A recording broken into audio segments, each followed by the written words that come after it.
Hi, it's Ethan Skolnick, co-host of the 5 Reasons Sports flagship here on the 5 Reasons Sports Network. You usually get 3 podcasts a week from us, and we did that this week. You can find our episodes with Dan Lebitard also recapping UM-LSU, and also our episode with Dolphins safety Walt Aikens. But what we're doing here on the feed is giving you a taste of some of the other podcasts in our network. And today, to celebrate or be frightened of the start of Dolphin season, we're going to give you snippets from 2 of our podcasts. One of those is 3 Yards Per Carry, which is hosted by Chris Kaufman. You know him as CK Parrott.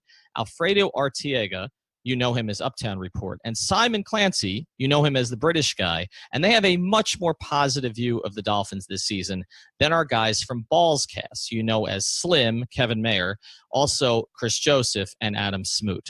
Those guys have been beaten down by the Dolphins. We're going to get to them a little bit later as they interviewed Ryan Yousefi, who goes by Riz McGiz on Twitter. So I know that's a lot of information, but what we're going to do is give you a snippet from 3 Yards Per Carry, which is some deep analysis, and then we're going to give you Ballscast, which is probably not safe for work. It's interesting because we had this discussion on WhatsApp a few days ago, and I think Tennessee are a better side than you boys are giving them credit for, I've got to say. I mean, I'm not saying that they're going to... You know, you look at some of the names, even just the off-season acquisitions, Dion Lewis, Benny Logan, Kenny Vaccaro, you know, Malcolm Butler, kind of decent. You know, they didn't lose any stars, really. You know, Eric Decker, Carl Klug, Denoris Searcy, Avery Williamson, I suppose, was a decent starting linebacker. But, you know, But you know, they've got a new head coach. Mike Mularkey's gone, and you know, if you're a Tennessee fan, that's got to be a good thing. Matt LaFleur comes in. You know, he was offensive coordinator, get that word out, under Sean McVay last year with the Rams. You know, Dean Pease has come in from Baltimore to run the defense. I mean, Dean Pease is one of the great NFL defensive coordinators, and that's a significant coaching upgrade for the Titans. And you know, I look at both sides of the ball, and they've got good players. Obviously, they're going to go as far as Marcus Mariota takes them. This is year 3 for Mariota now. I mean, you know, he's been more good than bad, I think. And there were times when he flashed like he was going to develop into a franchise quarterback. He's had some injury issues, but this season is going to be the time when you're going to see him take the next step. You look at the running back position: Dion Lewis, Derrick Henry, you know, out wide, Corey Davis. This is year 4, by the way, for Marcus Mariota. Year 4, okay. Delaney Walker, Delaney Walker's one of the most underrated players potentially in the NFL. You know, they've He's talked also about one of the oldest. Yeah, absolutely. But he's still playing. You know, Tom Brady's one of the oldest as well, but he's still playing at a fairly high level. You know, Corey Davis. In the pocket. Yeah, of course. But you know, come on, Walker's a good player. I know. Yeah. Corey Davis has had that. He's been their star of spring and summer in terms of performers in camp, and it'll be interesting to see how that defense works. Will Rashaan Evans play? Harold Landry's played well in preseason and in camp. And then you've still got Wesley Woodyard and Brian Arapko and Derek Morgan and Kevin Byard at free safety, the all-pro free safety who led the league in interceptions last year. Yeah, absolutely. You've got Logan Ryan. You've got the kid they drafted in the first round last year from USC, the cornerback, whose name completely escapes me, but returns kicks as well and came on really strong. Jackson. Yeah, Adoree Jackson.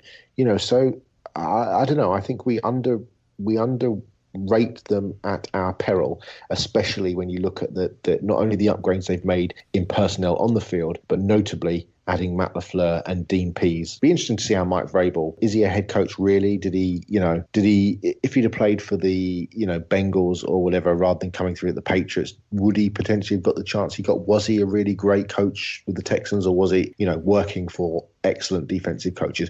We shall find out fairly soon this season. But, to me, this is not a banker win for the Dolphins. I think this is a decent side. Now, let me ask you this, Chris. Mm-hmm. The Titans gave up last year to tight ends 76 catches, 853 yards, and 5 touchdowns. Is this the spot where Mike Gesicki gets his name known to the NFL fan? Well, it ought to be. They've been sitting on him all preseason long, and I think Gase has even sort of coyly given that away. Like, obviously I'm not showing you a bit of what we have with him in the preseason, and he's getting ready to unleash him, I think, right away in this first game. And that's a good opponent to do it against. Some of those you mentioned also, but you didn't bring it up just now, but you mentioned before to us when we were talking about the running backs and how much they tended to give up in catches to the running backs. And that's another key against this 34 defense and the linebackers. Yeah, the Titans for our listeners that don't know what we're talking about, the Titans last year gave up 6.2 catches to running backs last year. Yeah, that was good enough for the second worst mark in the NFL. And Wesley Woodyard is not as fast anymore, if he ever was really that fast. And Will Compton, not exactly, burning anybody up. So I wonder about those linebackers in coverage. I mean, Rashaan Evans, you can talk about how much we liked Rashaan Evans coming out of college, but Rashaan Evans is a rookie and he hasn't played at all because he's been injured. So how much can you really expect out of him in this game? Harold Landry, I think we all liked him as a pass rusher. He's out for the game. He's out for the game. He's not playing. So it's just going to be Derek Morgan and Brian Arakpo. Morgan's out too. I've just read. Morgan is out now. Oh gosh.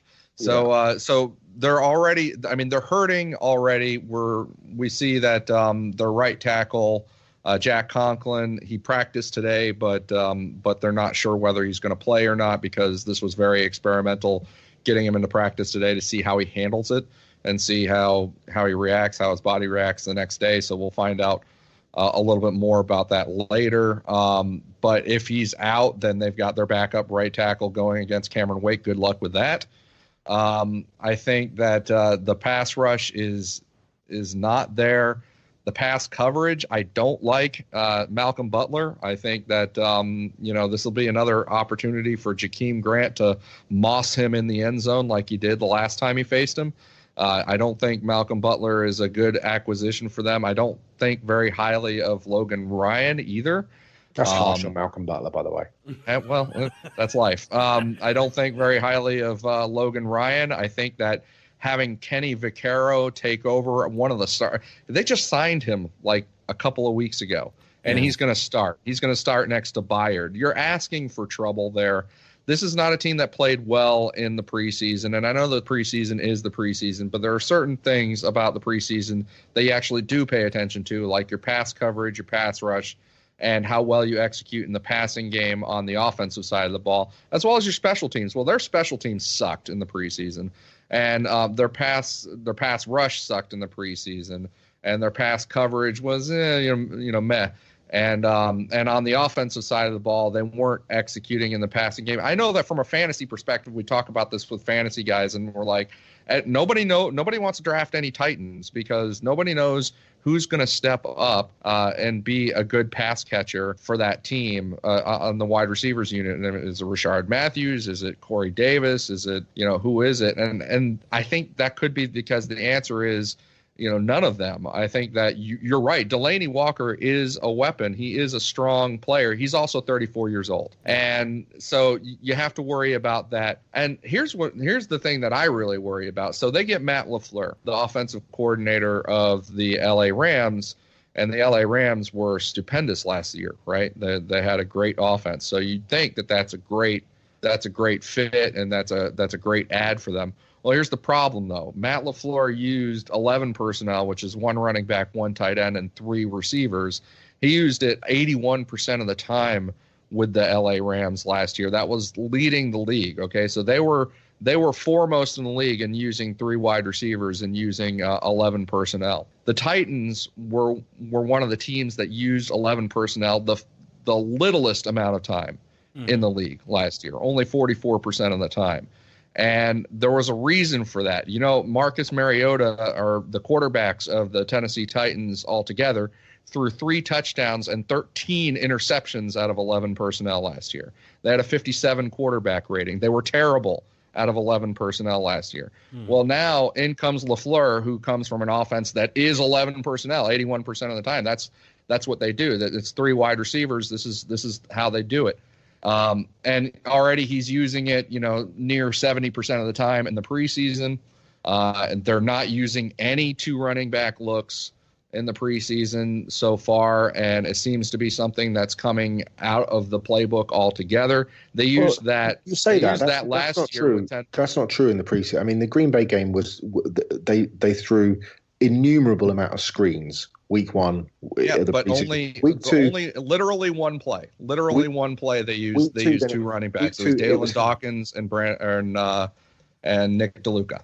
Week 2 was heavy run game and then passes to the running backs out of the backfield. Yes, but they used 3 tight end personnel. They didn't use 2 running back. They didn't use Nick DeLuca. They had Nick DeLuca as a fullback last year, and they used actual lead back stuff last year. They didn't do that at all this preseason. Week 3 was deep passes and plenty of play action. Week 4 was balls to tight ends and receivers in the short and intermediate area.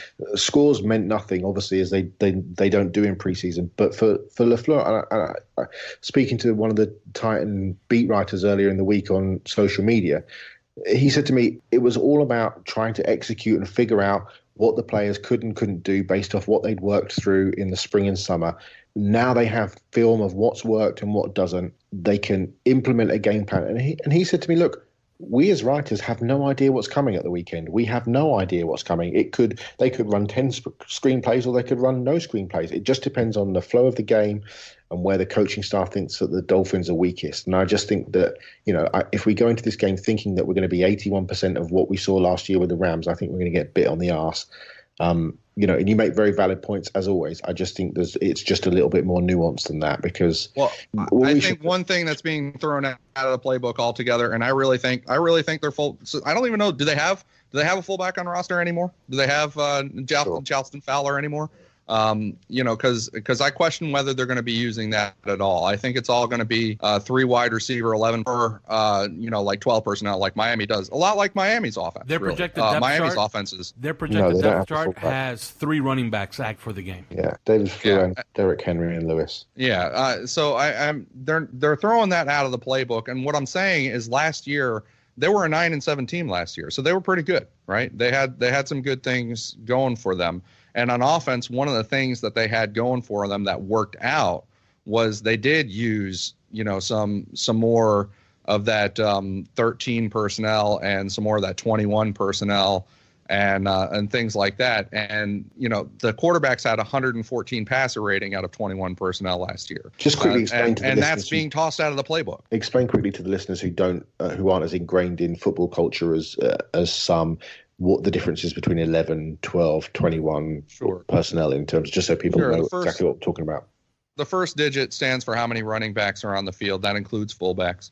And the second digit stands for how many tight ends are on the field. So when I say 21 personnel, I mean 2 running backs and 1 tight end, which is a more classic, if you think back to the 90s offense, there would be 2 wide receivers on the field and 2 running backs, one of them probably being a fullback, and then a tight end. So they used that over 80 times last year. The quarterbacks had 114 passer rating out of it. They used the 12 personnel, which is 1 running back and 2 tight ends, a very healthy amount of time last year as well. And again, 108 passer rating from their quarterbacks out of that personnel. But in steps an offensive coordinator whose history and experience with LA suggests that he's going to go with a lot of 11 personnel, which is 3 wide receivers, which is what we've been dealing with in Miami under Adam Gase for the most part. Mm-hmm. Not quite as much as LA did, but very, very often. And I'm just saying their quarterbacks last year were terrible out of that personnel grouping. They're 57 passer rating, 3 touchdowns, 13 interceptions. Not a very high success rate. We hope you enjoyed that from 3 yards per carry, and be sure to check them out twice a week during Dolphin season, every Tuesday and Thursday. They'll be breaking down every Dolphin game and looking ahead to the next one. Before we get to our snippet from Ballcast, I want to let you know that this mini episode is sponsored by BetDSI, one of the sponsors of the 5 Reasons Sports Network. If you haven't gone to betdsi.com yet, you are missing out on a great time, and you're missing out on a great promotion. So here's how this works. You will get your money matched up to $2,500 if you use one of these 2 codes. And here's how I would decide it. Whichever snippet you like better, use that code. So you can either use YARDS 101, that's YARDS 101, or BALL 101, BALL 101. So after the episode, before the Dolphins play today, tell everybody that you think they're wrong about what they think about the Dolphins, and do it with your money. So go to betdsi.com and put in either YARDS 101, BALL 101, or if you just like me, put in Reason 101. And now, Ballcast. Miami has the Dolphins, a mediocre football team. They keep on getting quarterbacks that couldn't score in a dream. They're in the air, ball goes nowhere. It's time for a field goal kick. Another 8-8 season, I think I'm gonna be sick. Miami has possession, let's try to run the ball. It's 3rd and 10, let's run it again. Hey, what a great freaking call. Let's punt it deep and faith will keep. Our kicking game's a key. Maybe they'll fumble offense, we'll stumble and we'll kick another 3. We've got a solid pass rush, but never get a sack. And when we get a takeaway, we turn around and give it right back. We cannot beat the Patriots and lose to the Jets and Bills. They tease us with a playoff berth, then miss and break our will. Yes, they're the Miami Dolphins. Miami Dolphins. They haven't won in oh so long. Yes, they're the Miami Dolphins. Miami Dolphins. Rooting for them is no more fun. Hey, welcome back to the Ballcast. It's the Ballcast Dolphins Preview Week episode. We're part of the 5 Reasons Sports Network. That's right. And I'm Chris Joseph, and joining me as always is Slim. Hey, guys. We have some pizza here, and I'm going to be eating it for the entire goddamn episode. That's right. It's delicious Steve's Pizza. They're not a sponsor, but they very well damn should be. They should be. And I want to put a Ballscast sticker up in that bitch. And you will. Hey, so the Dolphins are starting this week. Are you excited? I've got like a nervous energy about it. Like, Yeah. I'm kind of scared. What? Yeah, I'm afraid that it's just going to be torturous. Oh. You know what I mean? Yeah. So I'm trying to go in with like low expectations and, we'll see how that works out. All right. I'm still indifferent, but I'll be watching on Sunday and seeing what we've got, seeing if Tannehill's got it or not. And we're gonna talk to Ryan Yousefi, Riz Majiz. Riz Majizgiz is our guest this week, and we're going to be talking about Dolphins and seeing what he thinks. He's got some good nuggets for us. See if he's enthusiastic about the Finns as much as our brethren, the 3 yards per carry are. They seem to be very excited about the Dolphins this year. I hope they're right. But if not, we're going to war with them. Oh, definitely. Off with the heads. We'll definitely be taking them on. Yeah, Dolphins week football. What's on the docket here today? I got pizza on the microphone. Come on, man. Sorry. Professional operation here. We wanted to talk about the fucking Dolphin season that's starting in 2 days. Well, you came to the right place because man. Because I am the Dolphin expert. Mm-hmm. And I've been going through the depth chart, and I know at least 5 players on the defense. So that's why you're the man we call. You finally got to me. Yes, I wrote. What did I write about? Something. You wrote a survival guide. Oh, I did write that. Yes. You're not familiar with it? I did write that. Should I ask you something else? What did I write? Ask me about something someone else wrote. No. Yeah. Oh. No, yes, I wrote that. I did write that. I threw down a couple, ways to get through a Dolphin season because I feel like at this point it hasn't even started yet, and we're all kind of already over it. I don't know. This season feels different. I feel like I'm already dreading football season. Isn't it fucking weird this time? They got rid of all the stars, and they're trying to sell us just the same old shit. It's the same shit sandwich, but just different numbers, and it's just. It feels like the backups are playing, and they're going into the season with I don't know. Everybody's fast now, which is weird. Dolphins never had fast guys. Now they've got a bunch of fast guys, but nobody that's particularly good at football, proven at least. So super. So some people are excited, like the Dolphins podcast on 5 Reasons, 3 yards per carry with CK Parrott, Chris Kaufman, and Alfredo Arteaga, Uptown Report, and Simon Clancy. Mm-hmm. Batman, Bruce Wayne. And everyone has an alias. God bless those guys, man. I mean, if I went out to practices and stuff and invested in the team, back in the day when I used to go out to Davie and sit there in the training camp, every year I thought we were going to the damn Super Bowl. And here we are. I'm turning 39 years old soon, and I've never seen anything close to a Super Bowl victory. But is there an enthusiasm justified, you think, this year? Because they're really fucking high on the Dolphins more than they should be. It seems like the inside baseball crowd is high on some things the Dolphins are doing. Those of us that don't have a Pro Football Focus subscription and all that stuff, I'm sure there's stats that say this and that. The Dolphins have catered their offseason acquisitions, prove that they're going to do this and that. They never do it. I looked at their schedule; it didn't look so hard. It's at this point, it's one of those. I don't know what to tell you. I used to so wishy-washy. Jesus, I don't know what to tell you. Every year I come into the season and I'm like, I think they're going to suck or they're going to be great. This year I have no idea. It's one of those. Tannehill hasn't played since like December or September of 2016. Donald Trump wasn't even president then.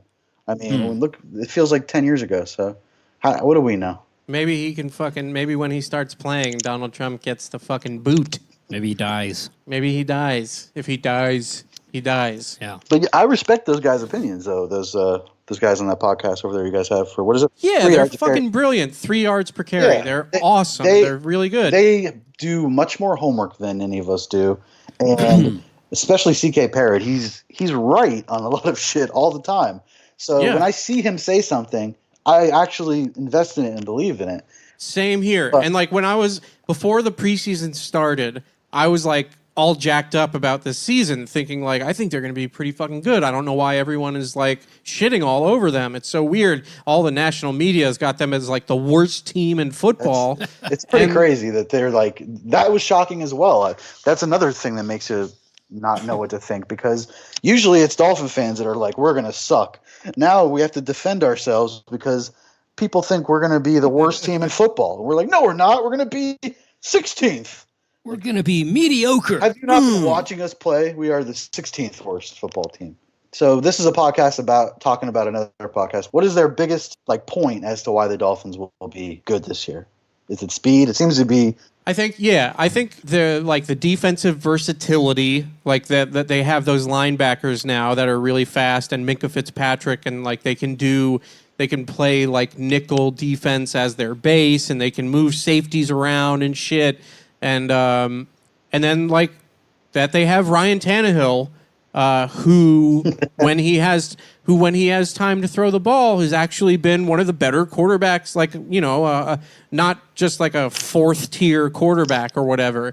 And the offensive linemen that they added this year, Sitton and Kilgore, the center and the left guard. I don't know if it's respectively or not. I don't know which one is which. They are supposed to be really good, according to the fucking PFF stats at pass blocking. And so if you'd think, if Tannehill's got time to throw the ball, that he can be pretty effective. Tannehill. They really like Tannehill. They really like. Yeah. I don't hate Ryan Tannehill at all. I don't think many. I don't know. There's a select few, Dolphin fans that, of course, that hate him, but I just don't. I don't love him, and I feel like it's been enough time. Every year, I don't know how many years I've written an article about this is the year Tannehill's got a. It's crazy. Yeah, and it's not just me; it's everybody. Experts. It started year 3, and now we're at year 6. So 3, Still 4, going 5, through the 6. same shit. 4 times people have had to write. This is the year that Ryan Tannehill needs to either show us what he's made of, or else. When they drafted him, the big 3 hadn't even won a title yet. Is that? It feels like that's around the same time, right? 2011, Jeff Ireland was still with us. Good Lord. Oh yeah, that was the Jeff Ireland. He's sort of his guy. Wait, was it? Yeah. Was it Jeff Ireland? Yeah. It was when he was sort of demoted, but he was still on the team. Like he was half fired. And then, so he became like co-GM with some other dude, and then they both. I remember because they did the white guy high five after they drafted Tannehill. You're thinking of Dennis Hickey, right? Probably Hickey, but I definitely was Ireland because I was angry at the half-ass firing that they did. Like they didn't just fire him all the way. You're kind of fired. You can stick around. I don't remember that. And then they traded up for Tannehill, and they got him. And I clearly remember the white guy high five. Like they got away with something by drafting this all-world They traded quarterback. up for Tannehill? I think so. I think you're making. Or they were happy he dropped down, but it was one of those. But I think they traded up. I think either way, they they did the high five. did the high five. You know for sure they did the Yes, high five. definitely. That's what you remember. It was the white guy high five. Very super awkward, super pumped. When was the Deion Jordan pick? Was that before or That after was Tannehill? That was after Tannehill. No, that was Ireland's last. That was his last. Right. He was like, I'm going for this shit. Here we go. I'm gonna Ireland this shit like I've never Ireland before. He was like, And then screw the future. I'm taking last one. Fuck you. Last fuck you to all of us. And then he was gone. And we were all excited. I wasn't. You weren't? No, that's right. Everything that guy touched was shit. Yeah. Kind of warn everybody. In the moment, I was excited. I was like, they finally went and got somebody. But then looking back, that was pretty stupid. But in retrospect, an Oregon defensive end. Yeah, the third pick, and then he traded second as well. It just didn't. Yeah. Also, like, how do you go from being the guy who asks Des Bryant if his mother's a whore to, like, not being able to figure out that Deion Jordan just, like, straight does not have any of his shit together? Yeah. Sleepy ass Deion Jordan sitting there, just like, yeah, I'm ready to go. Yeah, draft me. He was. Didn't he have some story where he's like his childhood was all messed up, and I don't know. I feel like they didn't do their homework on him. Well, who's a player you're excited about? Is there a player outside of Tannehill? Fitzpatrick. Other than Kenyon, yeah. Okay. Fitzpatrick, because he's very. Every year there's an undolphinsy player. Sure. I think Landry was very undolphinsy until they huge corrupted him into 3-yard plays that were. Right, till falling short of the first down. We always fucking run our best wide receivers out of town. Yeah. I don't understand it. It's so weird. Brandon Marshall, he sucks. Fucking Mike Wallace, he sucks. Jarvis Landry, he sucks. And if they get rid of Kenny Stills, I'm going to be very upset. I don't think they're going love to, him. man. I think they like him a lot. I like his politics. He might. Yeah, big time. What does he do, though? What is he can't. He should look around. He should probably take a discount here, huh? Because if he goes as a free agent, what's he going to do? He's a deep threat, no? He signed like a long-term deal last offseason, I think. Is he for a couple more years at least? I knew that he signed, I thought it was 2 years ago, maybe a year ago. But yeah. I think he locked in when he was doing that. Yeah. He said, I know. Yeah. I see what's going on here. I'm locking in because you don't want to be a free agent. I see what's going on here. We're going to win soon, so I'm locking in now. Betting on the team to be good. To comment? Yeah, like 1,000,000 times more handsome than Dwayne Wade. All right. What the hell? And Dwayne Wade is very handsome. He's extremely handsome. Cuesta, if your listeners do not know about that, the fun little fact for Dolphin fans is that they, back in the day when they moved from the Orange Bowl to now Hard Rock, they found Indian bones while they were building, and they decided, what do we do now? We either stop or we sift through, get every bone, and continue. And they picked the latter. They got rid of all the bones. The Cuesta Indians are actually the first Indians that were here before the Seminole tribe. And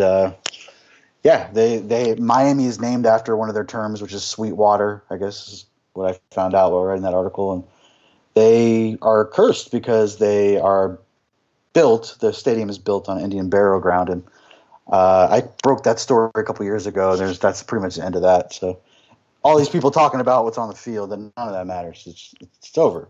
It's a poltergeist. You don't build a stadium on Indian burial ground and do nothing. That's a good movie.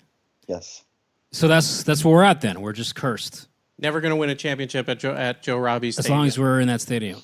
Yeah, there was a lady that called like old school 560 and told them. What? You can read the article I wrote a couple years ago, but there's all these things going back that it's just no wonder that the Dolphins haven't won a damn thing since they moved from the Orange Bowl.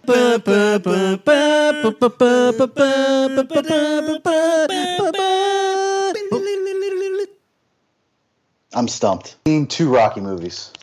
What? Yeah. What the? Oh my God. That's just wrong. We could do a whole podcast on movies that Riz hasn't seen. Oh, that's right. It's offensive to people. I've never seen a Star Wars movie. I am offended. I've never seen God. Godfather. Jesus. Yeah, never seen Space Jam, all that shit. So Space Jam. Woo! Threw that in there with The Godfather. All right. I've never seen Star Wars seen or The Godfather, Casablanca, or Space Jam. I have. That was amazing. Jesus. They're all pretty much the same level.